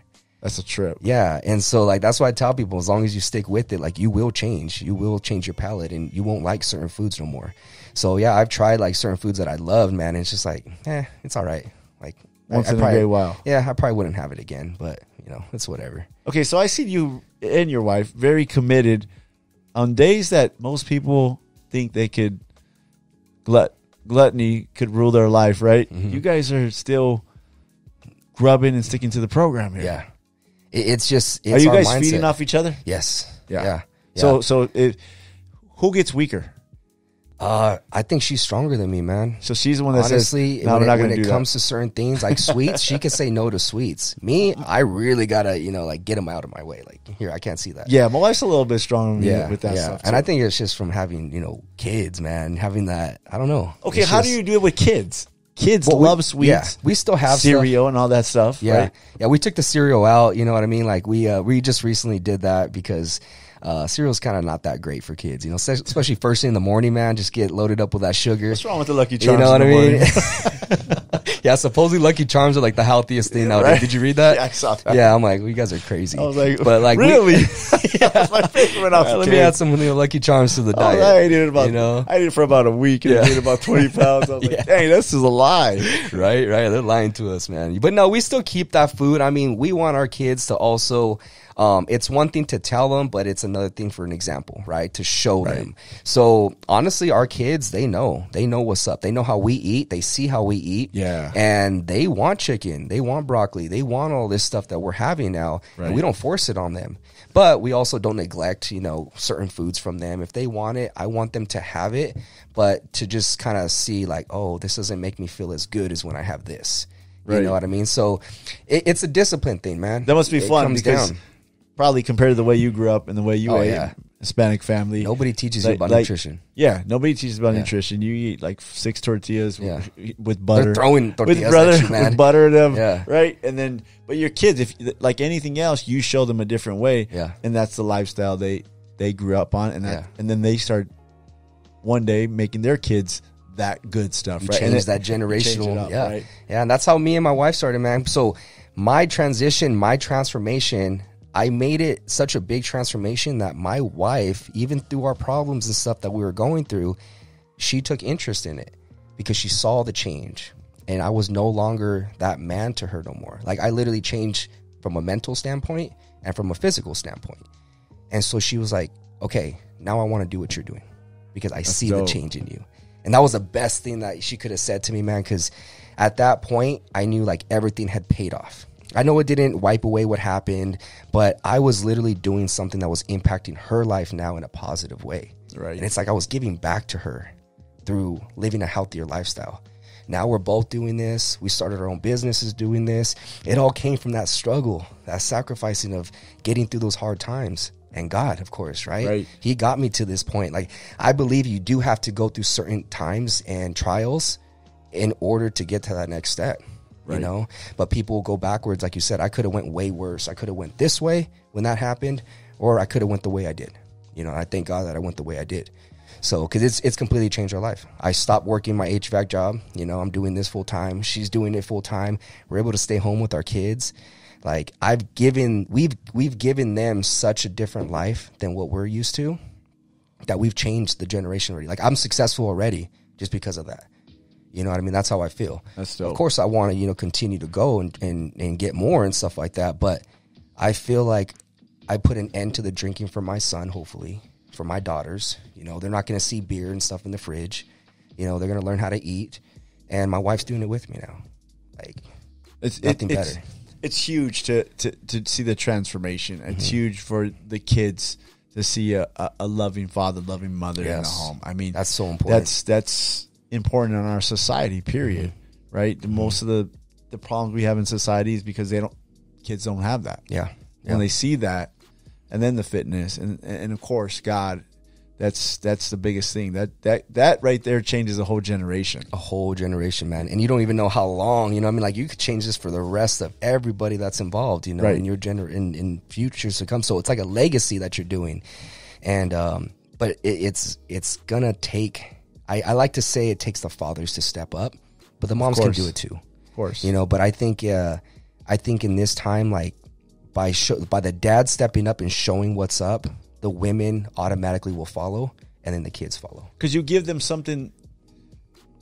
You give them a role, a leadership role that they can follow. I think that's the biggest thing. Men, they want to call themselves the leader. They want to call themselves the captain of, the priest of their home. All this stuff, but in reality, who are they leading? They're not leading anybody. Nobody wants to follow them. There's nothing for them to follow. So they're actually the liability of the family. If you think about it, so they're the ones preventing the family from moving forward. Exactly. You know. So the time that you fell to your knees, so let's say now, how many years was that? About 4 years. So when the pandemic started happening, early 2019. Okay. 2019, I think so. It hasn't been that long. It hasn't been that long, man. It hasn't. 4 years transformation. Yeah. I think when guys see that. I think that's a bigger part too of your story, is because I think guys think it must have took him so many years. Yeah. You know, I'm not saying that. I'm not trying to discredit the amount of time there, but I think like you can change your life if you really want to in a short amount of time. Yeah. I'm not going to say it's easy. I'm not going to say it's not going to be hard, but you can really change your life. I think most guys don't realize that. How old are you, bro? I'm 34. 34 years old. Yeah. So guys give up when they turn 30. Yeah.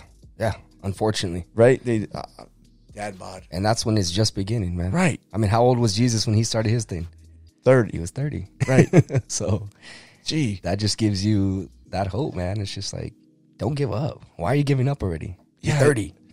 I think they forget, like, things could change rapidly. I tell people this, things can change within a second because it's a mindset, right? So if you literally change your mind over, you're on that path now.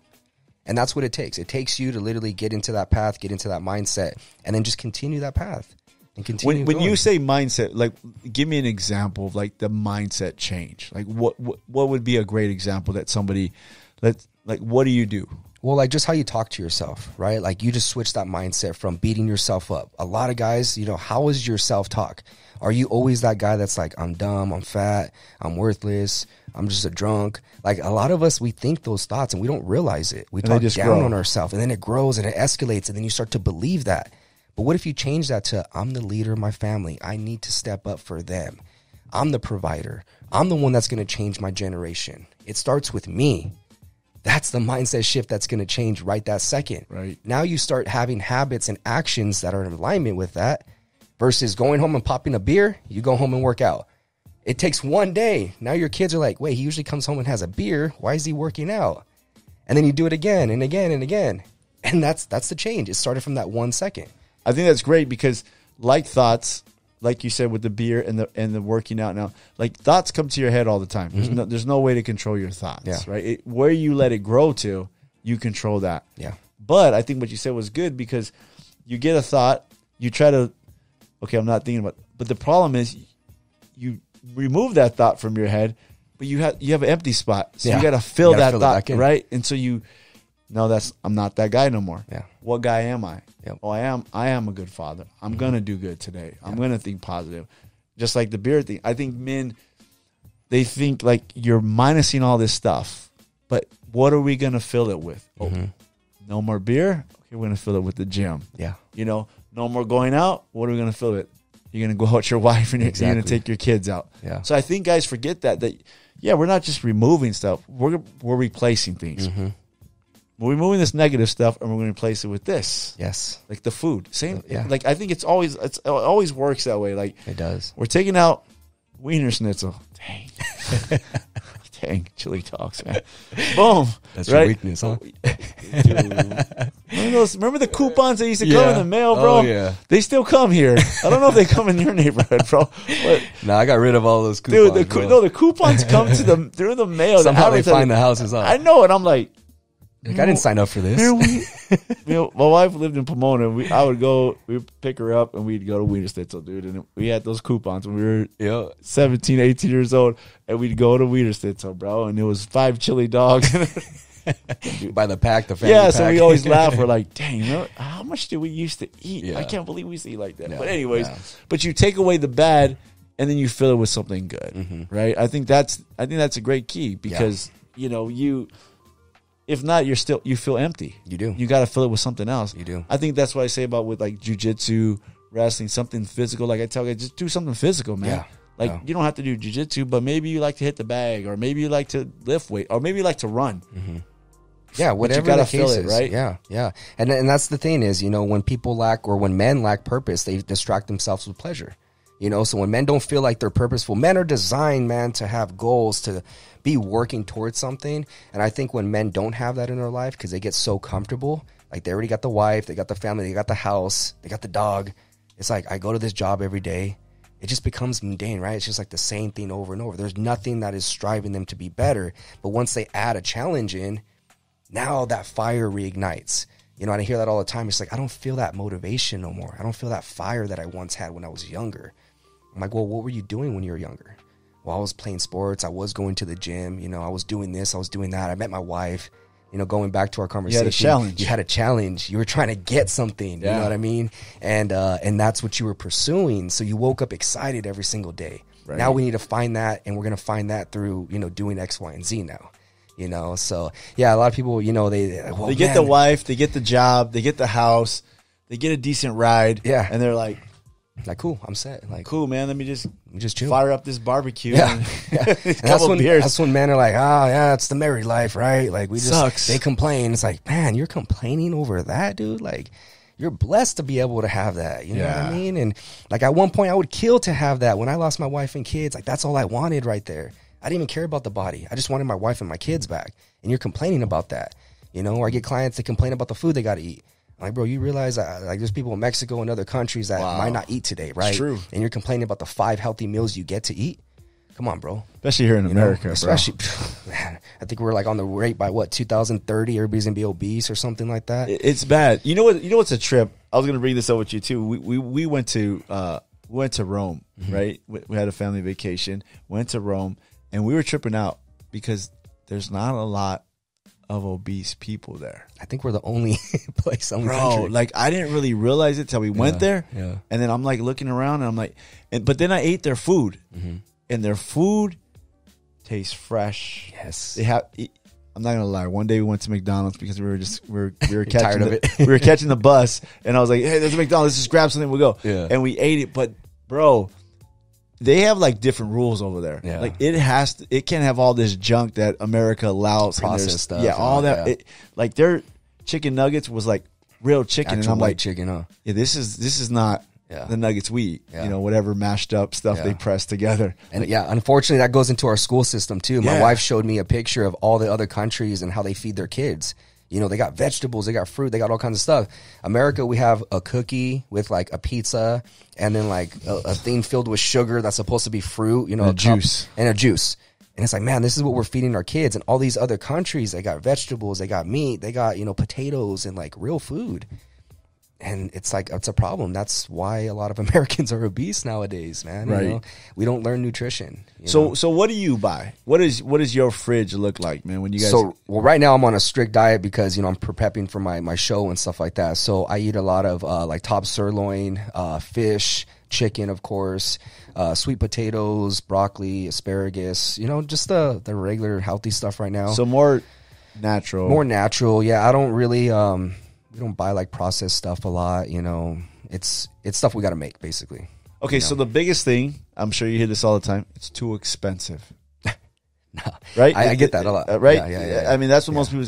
It's too expensive to eat healthy. You actually save money this way. Really? Yes. Because people will throw out like, well, I can buy a case of cup of noodles, and it's only like $9. Yeah. So what do you think? What do you I mean, say? I tell clients all the time because they complain about it, you know, and it's like, oh, I got to pay for this. That's too expensive. I'm like, if you do this, you'll actually start saving money because you're not going to be eating out. You're not going to be buying the cases of beer on the weekends. Like you get drunk and you start buying everybody beers at the bar. Like your tab is at least $300 every weekend. Like you already bought the program like 4 times in a month. That's true. You know what I mean? Like you're not going out to like all these fast food restaurants and doing this stuff. You stand in drive-through lines and you waste your time. You could be making your meals. You know what I mean? So a lot of times people save money and then plus they don't look at it this way. How much is your confidence worth? How much is it worth to feel good about yourself? Right. That's priceless right there. Because I remember when I was unconfident, man, I would pay somebody like $1 million if I had it to not feel that way. Money was not the object at that point. It was more about how I felt about myself, you know? So I've actually saved money by doing this because I just buy for the week. I prep it out. All I got to work out or all I got to worry about is just eating these meals and that's it.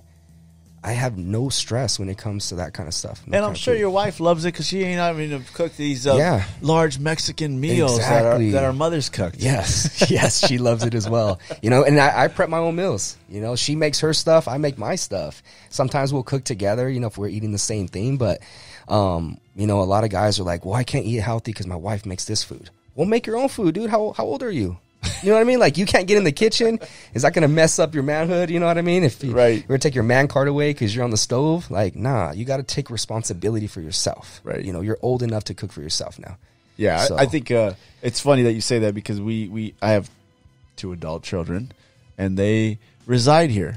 But now everybody goes to the gym, everybody works out. So I go in the cupboard, and there's some healthy food in there, and they're like, "That's mine," and I'm like, "Oh, I can't have one of these? No, that's mine." Okay, now there's names on it. Yeah, now there's names on it and everything. And I'm like, wow. I go, so for how many years was this whole fridge everybody's? But now that you guys are going to the gym and have to pay for your own food or want to eat right, then it's like, oh, that's mine. Yeah, we got that rule in the house that whatever's in that house is everybody's. See? You know what I mean? And but hey, not a lot of people want to eat what we eat, so it saves us. We don't got to worry about that.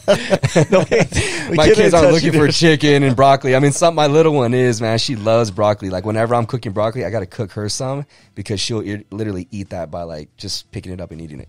Which is good, I like it, but it's just like, damn, I'm like, you're eating my broccoli, you know what I mean? Like, Daddy got goals, Kick back a little bit, aren't you full? But no, it's a good thing, man. I love these habits and values that our kids are learning now. That's dope. What I mean? From me and mom just stepping up, man. That's what it's coming from. You know, not to make myself feel or seem better than anybody else. I just made a decision to not be the same person I once was, and that's it. Yeah, everybody can do it. Is it more harder to be disciplined or to be consistent? I think they go hand in hand. So the more disciplined you are, the more consistent you're going to be, Because there's a lot of people out there that can be consistently bad at stuff, right? Well, yeah, a lot of people are. They're consistently doing the wrong things. Right. You know what I mean? And that's where they're at, It's because they're making bad choices. So, the sum of who you are right now has been the choices that you've made up until today. So if you're in shape, you're healthy, you've made good choices up till today. If you're not, you've been making bad choices, right? So that kind of just like how you said, man, how you look and how you appear, that's your first impression of people. So people can honestly tell what kind of person you are. I don't even have to speak a word to you. I'm like, hey, this guy's in shape. He does, he's disciplined, like you said. I can rely on this guy, and that goes a long way, being able to, like, if I was to go to war with somebody, I'd want them to be fit. I wouldn't want them to, be overweight and I'm over having to carry them along. You know what I mean? Like, at that point, you're a liability. So, I mean, in this world of, overweight people are in shape. Mm-hmm. In the world of, like, don't hurt people's feelings. I don't take it as I'm trying to hurt somebody's feelings. If I challenge them, like, hey man, you could do it. Like, get in shape, bro, for these XYZ reasons, right? I look at it like, I'm concerned, man. I don't want you to be 50 years old and your wife is taking care of you because you're type 2 diabetes or whatever, right? I think it's like, no, everybody should want to be healthy. I mean, the healthcare system is full of people that just don't take care of themselves. Yeah, and it should be for people that need, emergency assistance. You know what I mean? I mean, obviously there's stuff that happens in life. Yeah, but I'm like, bro, like, just take care of yourself. You'll be better. You'll feel better. You'll look better. Just do it. Yeah. I think that's the best form of love right there, is by actually telling people those truths because you care about them, right? And there's 2 ways to do it. There's a way of, like, man, you're fat. Like, that's disgusting. Do you like the way you look? Or it's like, man, I can see that you're struggling with your weight. Has this been something you've always struggled with? Like, look at my picture. Look at where I was at. Yeah. And I've done this before. I've asked my wife, I've seen people at the store and they're, like, struggling to walk, and they're young too. I could tell. Yeah. I'm like, bro, like, you got to change yourself, man. Like, you're still young. And I'm coming to you out of love because I was like you. Look at my picture. And I show them my picture. They're like, that was you? I'm like, yeah. I was like, and I know how you feel right now. Like how you asked me, like, what sets me apart? I can do that to people and show them proof and give them that hope. And they walk out of that store second guessing, like, maybe I should make these better choices. If he could do it, I can do it. And it gives them that hope. So it's one thing to tell people something without providing them a solution to it. That right there, I think, is messed up. Right. But if you tell them something, a hard truth about themselves, but then you also give them a solution on how to fix it, that's love right there. And if you tell them, like, I'll help you. Like, you're literally putting your neck out. They might get pissed off at you, but you're doing it because you love them so much that you don't care. You'd rather risk that if they can get help. Right. So that's love. You know what I mean? And that's what I tell my clients all the time. I'm going to be hard on you. I'm going to tell you how it is, but it's all out of love. It's because I want you to change. is because I know you're capable of doing it. Like, why would I treat you different than I treat myself when I was going through these changes? Right. Like, the way I talk to myself, man, when I was fat, it's like, dude, you're fat. You need to change. This isn't who you are. Like, aren't you disgusted with this person in the mirror? And, like, that's what helped me. Like, you're right. Like, I kind of had conversation with myself. And that's where the Warpath came in. You know, like, nah, that ain't me. That's not who I want to be. Right. You know, screw this guy. Like, I'm Warpath now.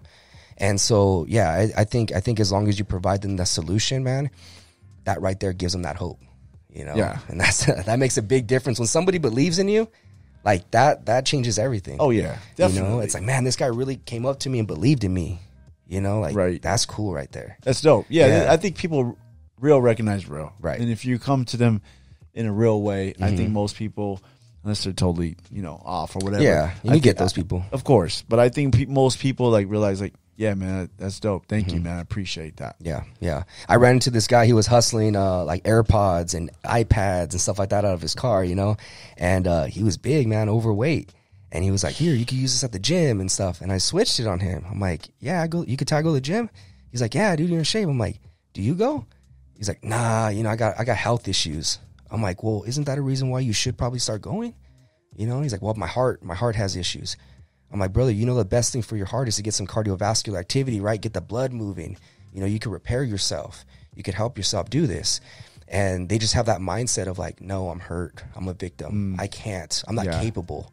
And so, you know, I was like, dude, I believe in you, man. Like, it's not over. You just got to be willing to get the help.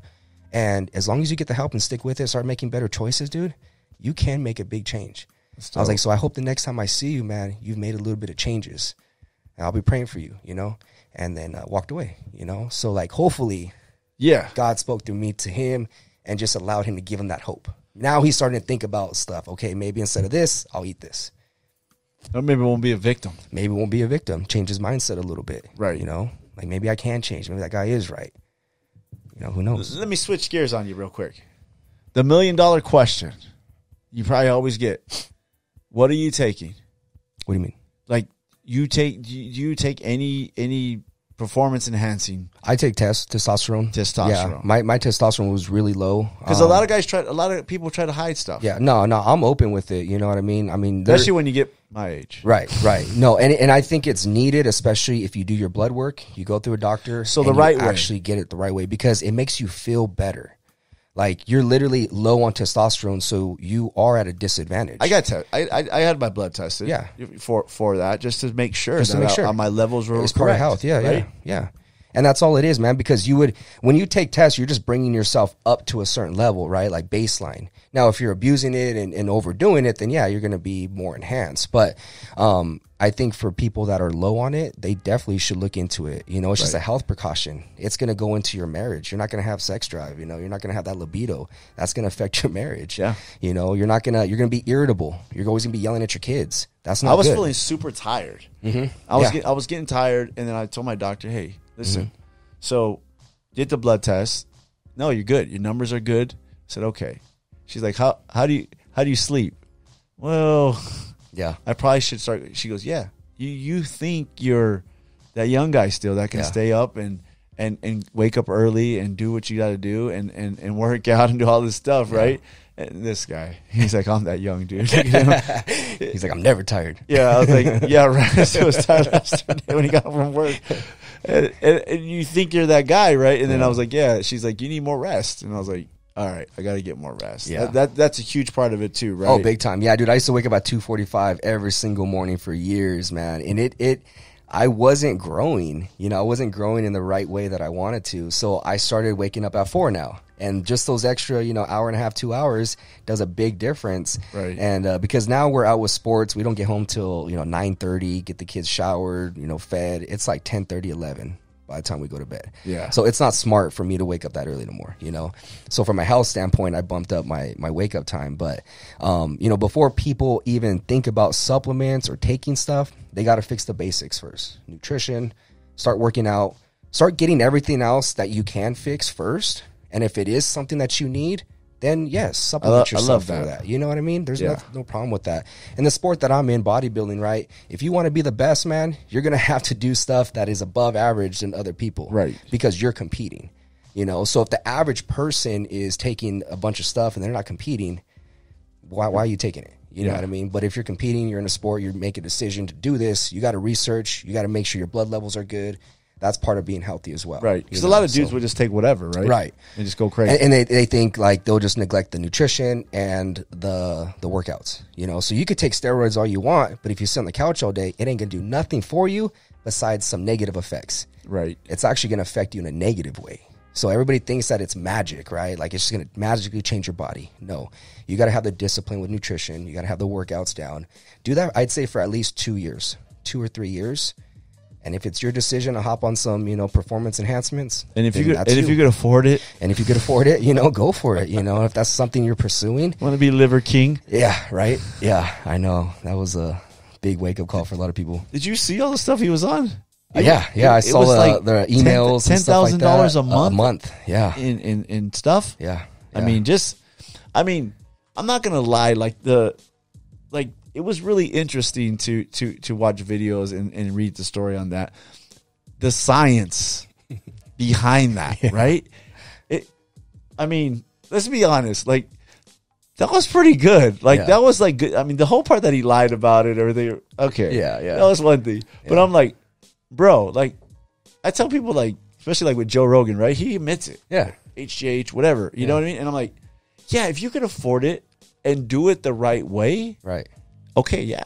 Mm-hmm. Especially when you're like my age and you're trying to do jiu-jitsu and you get hurt every other week. And I'm like, yeah, like, would I try to, like, get huge? No. Yeah. But you're just keeping up with the lifestyle that you enjoy. Am I trying to, like, heal up good and recover? Mm-hmm. Yes. Right? I think for me, like, it would be recovery. Yeah.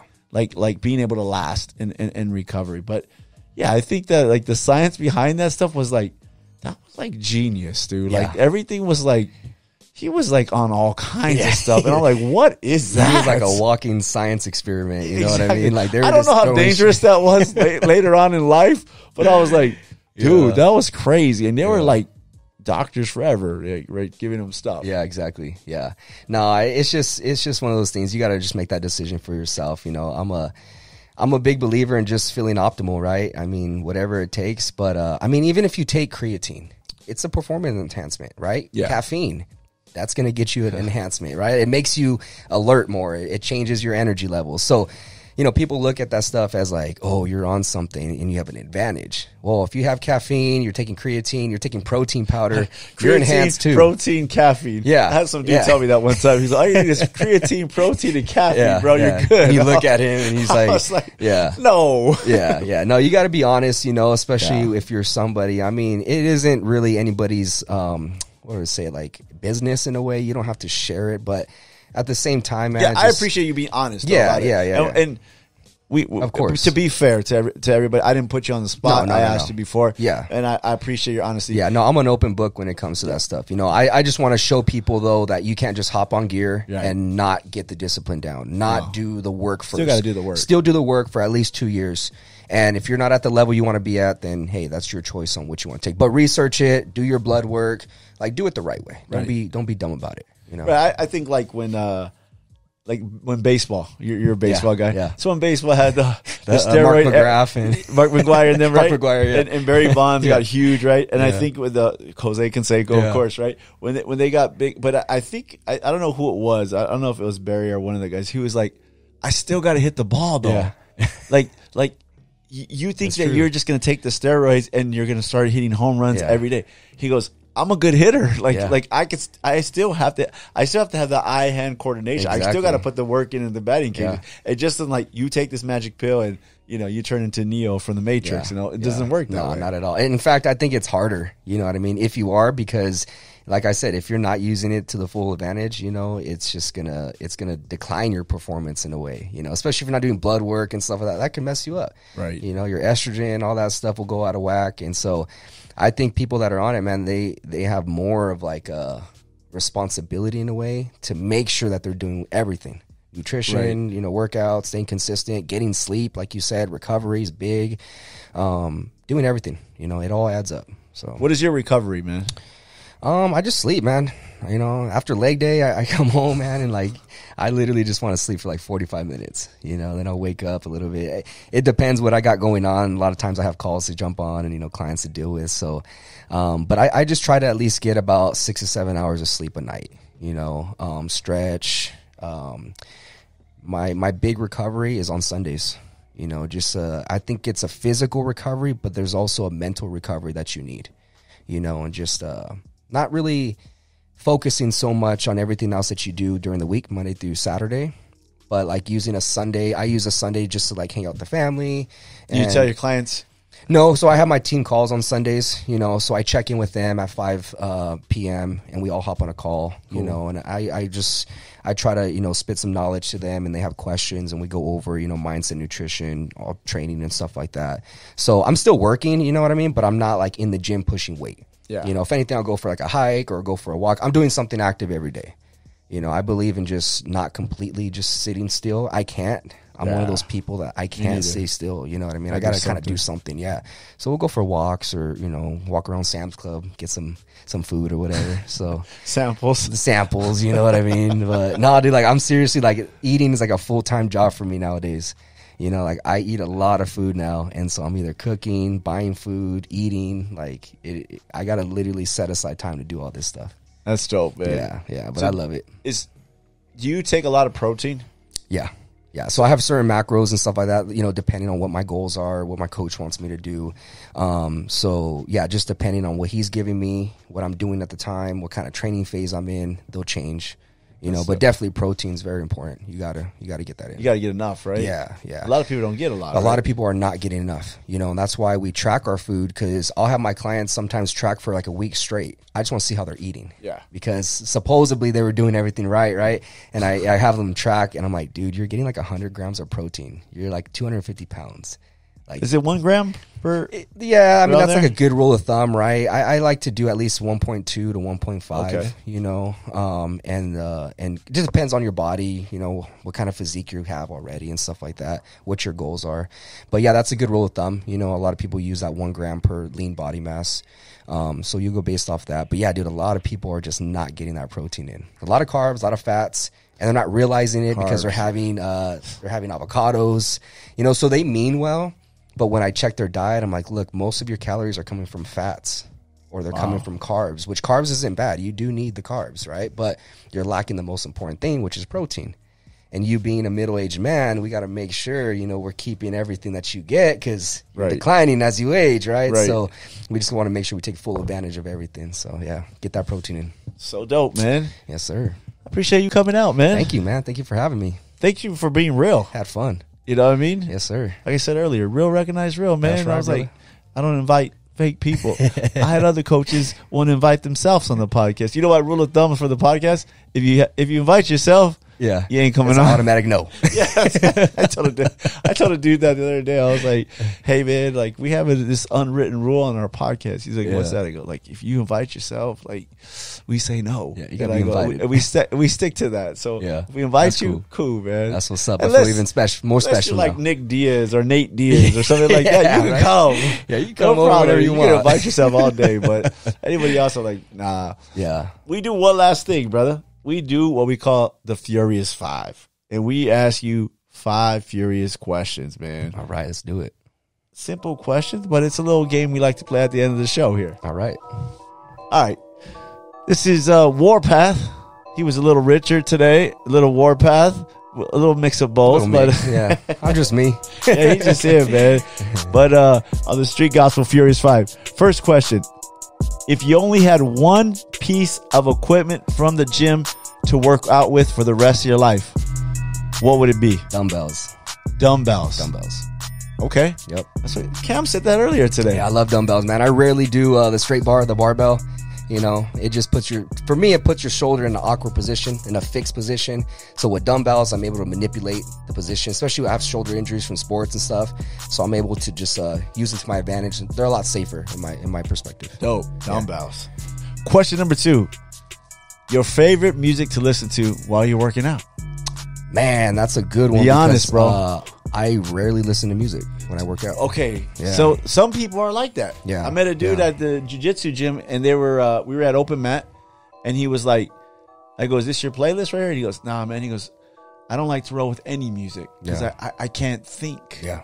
He goes, and then it gets hyped, the music, and then I start getting hyped, and then I'm like, what am I doing? I'm getting out of my pattern here. Yeah. So that's a trip. Yeah, and if I do, it'll be like some Christian rap or some regular rap. You know, I'm into that, or even some rock. You know what I mean? Dope. Yeah, or a lot of podcasts. You know, just listening to stuff. Podcasts. I've been listening to a lot of podcasts and stuff, and just listening to things or motivational stuff, or maybe a sermon that I'll put in. It's funny though. Sometimes I'll go to the gym, have my earphones in. It's not because I don't want to be bothered or anything. I just put them in, and I don't even press play. Yeah. And it's I'll work out the whole gym, and then I'll be leaving, and I'll be like, I don't even press play the whole time. To me, when I do that, because I do the same thing, man. I'll put my headphones on. I'm not listening to anything, but it just muffles out the voices and stuff like that, and I just feel focused. Yeah, you know, I like to hear my own thoughts. I like to breathe. Yeah, just concentrate. I time my rest times. You know, so I'm real calculated when I'm working out. Like when I go to the gym, it's for a purpose. You know, I'm not there to just kind of mess around, do whatever. Like I have a goal in mind when I step in that gym every single day. Right. I agree with that, man. That's dope. I like that. Question number 3 on the Street Gospel Furious 5. One food you miss grubbing on pre-Warpath days. Is there anything that you're just like, dang. I have everything, man. Like that's the thing is I allow myself to still have foods that I enjoy. And I think that's been the biggest part to my longevity of what I do is I don't neglect any food. You know, I have the discipline. I have it at a certain time. Oh, certain time. Yes. Okay. So to me, I got to earn everything, right? So if one week I feel like I didn't get my best in the gym, something happened, I did something, I don't know, whatever, I won't have it. You know, that's part of me suffering, right? Putting my thing. But I'll reward myself too if I'm like, dude, I killed it. You know what I mean? In a way, this is what I reward myself with. And I'll go have some sushi or we'll have some In-N-Out. My coach gave me one cheat day out of the week right now because I'm so far out. So he's like, go have In-N-Out. Nice. So it's been In-N-Out lately. That's dope. Yeah. What do you order from In-N-Out? I do 4x4. 4x4? 4x4, man. Get that protein. Protein wrap or you just eat everything. The bun too? I go all in. Okay. Yeah. All right, man. Next time I get that, I'm going to think of you. Yes, sir. I was going to say Warpath told me I could do this. Question number 4, the Street Gospel Furious 5. Who do you look up to, man? Jesus. Yes, sir. I love that, man. Yeah, got to. I think I tell men all the time, man, like, you want to be a man, here's a man. Mm-hmm. You know, he was a carpenter. He was a working man. Right. He suffered, man. Yeah. He protected women, loved women, showed them respect, protected the children. Mm-hmm. Like, that's it. He was a man's man, you know. If you follow his example, you'll know what a man is. Yep, 100%. I tried following other people, man. It didn't do it. It led me down the wrong path. You know what I mean? So they let you down, right? They let me down. You know what I mean? Because they're human and stuff like me. You know, so I literally look up to Jesus. That's so. Yeah. Last question on the Street Gospel Fury 5. One has to go for a week. Your phone, your wifey, or the gym? Phone. Yeah. Really? Yeah, 100%. You'll be able to just yeah, I could talk to the wife. We have fun. We know we have fun together, and we go to the gym together. So as long as we have those two, or I have those two, I'm good, man. I don't need anything else. You don't need no phone, man. I don't need the phone, man. It's kind of a good thing to take a break, you know, every once in a while. It is, right? Yeah. You got to free your mind a little Unfortunately, bit. you can't, you know, in this day and age, you always need the phone. Especially with your business. With my business, that's how I work. And it's part of your business. It's part of my business. Yes, it is. But that's been one challenge too, you know, is not comprehending that. So when I'm with my wife, with my kids, I've been guilty of that. Me too. Being on the phone, and I'm like, man, what am I doing? I gotta put that phone down. Me too. You know, so. I tell my wife to remind me sometimes. Hey, they need to. Let me know if I'm on my phone too much. I know. My wife's like, you can do what you want. I'm like, no, I need you to tell me because I'll forget. You know what I mean? And I don't want to make it seem like, you know, whatever. So, yeah, we need that accountability sometimes. That's it, all the time, man. Yep. Hey, man, I appreciate you coming out, man. Thank you, brother. That was great. It was fun. Anything you want to shout out before we get out of here? Nah, just, man, it was fun. Thank you for being on here, man. All the glory to God. You know, everything that I do is for Him. And everybody out there, man, just continue striving to be your best self. You know what I mean? I want to see everybody succeed, everybody win. So whatever you guys need from me, even if I could just pray for you, you know, shoot me a DM. I got you. Cool. Where do they find you at? Warpath.fit on IG. Dope. Yes, sir. Appreciate you, man. Thank you, brother. Thanks for coming out. Thank you. This will conclude this episode of the Street Gospel Podcast with Richard Warpath Macias. Appreciate you, brother. Thanks for coming out. Likewise. Everybody out there, subscribe, follow, check him out, follow him. Love you guys. We'll see you later. Peace.